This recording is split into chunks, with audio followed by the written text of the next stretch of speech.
Global Typhoon, Chairman TV. Weather update. Helping homeless people. Please subscribe.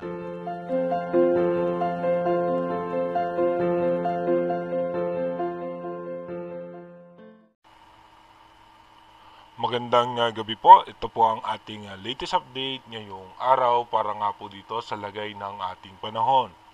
Asahan nga po natin makakaranas po tayo ng mga pag-ulan sa may parte ng Ilocos Region, Pangasinan, Zambales, Bataan, bunsod po yan ng habagat o ng southwest monsoon na itinutulak nga po ng low pressure area na nandito sa parte ng Vietnam.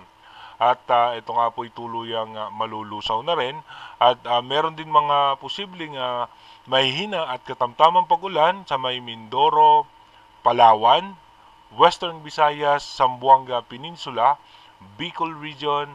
Asahan din po natin na magkakaroon tayo ng mga biglaang pagbuhos ng pag-ulan.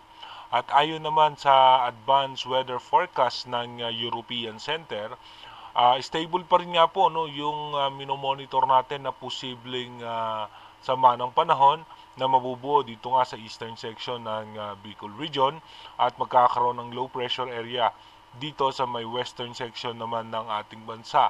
Yun po ay magdudulot naman ng matinding pag-ulan at sa ngayon nga po yung kanyang senaryo ay hanggang dito pa lang sa may parte pa rin ng Bicol Region at minomonitor nga po natin kung ito po ba ay may tsansa mag-landfall or ito po ba ay posibleng malusaw bago tumama sa kalupaan.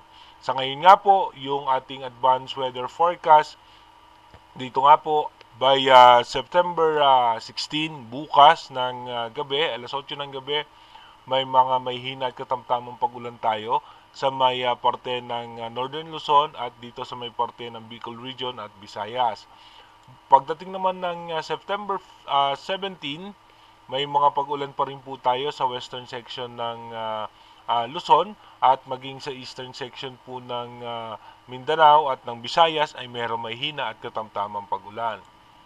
By September 18, magkakaroon tayo ng possible low pressure area sa eastern section ng extreme northern Luzon. At pagdating naman ng September 19, ito nga po ay posibleng malusaw din po kagad. At makakaranas lamang tayo ng mga isolated rain shower dito sa may Central Luzon, Bicol Region, dito sa may parte ng Visayas at ng Palawan. By September 20, magiging maayos naman ang lagay ng ating panahon at nagkakaroon na nga ng sirkulasyon dito, yung posibleng low pressure area. By September 21, makakaranas na nga po ng pag-ulan muli dito sa may Visayas, Mindanao at ilang bahagi ng bansa dahil nga po sa ating low pressure area. By September 22, ito nga po, nabuo na yung sirkulasyon ng low pressure area at ito nga po yung magdudulot na ng pag-ulan dito sa may Bicol Region, Visayas, maging sa may parte ng Mindanao at Palawan. Mas tumaas nga po yung tsansa nito na maging isang tropical depression or mahinang bagyo.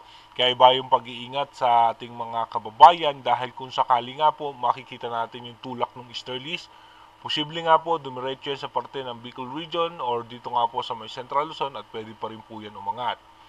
Pagdating naman ng September 24, dito nga po isa na po siyang ganap na bagyo at ito nga po yung nakaka-apekto na dito sa may parte ng Bicol Region, Visayas at maging sa Central Luzon. Pagdating naman ng September 25, magkakaroon ng low pressure area dito sa may western section ng ating bansa. At mapapansin nyo nga po may pagbugso na po ng hangin na nanggagaling sa may parte ng China at yung malakas na bugso ng easterlies. At dito nga po mapapansin natin magiging stable yung kanyang almost stationary, yung kanyang pinakasentro dahil nga po magkakaroon ng isang pressure dito na low pressure area kaya babagal yung pagkilos nitong nasabing posibleng bagyo. At makakaranas po ng pag-ulan ang Visayas maging dito nga po sa may Palawan. Again, inuulit po natin yung ating advanced weather forecast is possible scenario pa lamang po yan. Malaki pa rin po ang posibilidad na magbago yan. Iba yung pag-iingat at paghahanda na sa ating mga kababayan para nga po sa posibleng epekto ng posibleng bagyo na mabubuo sa ating advanced weather forecast. Mag-iingat po tayo palagi. God bless po sa ating lahat.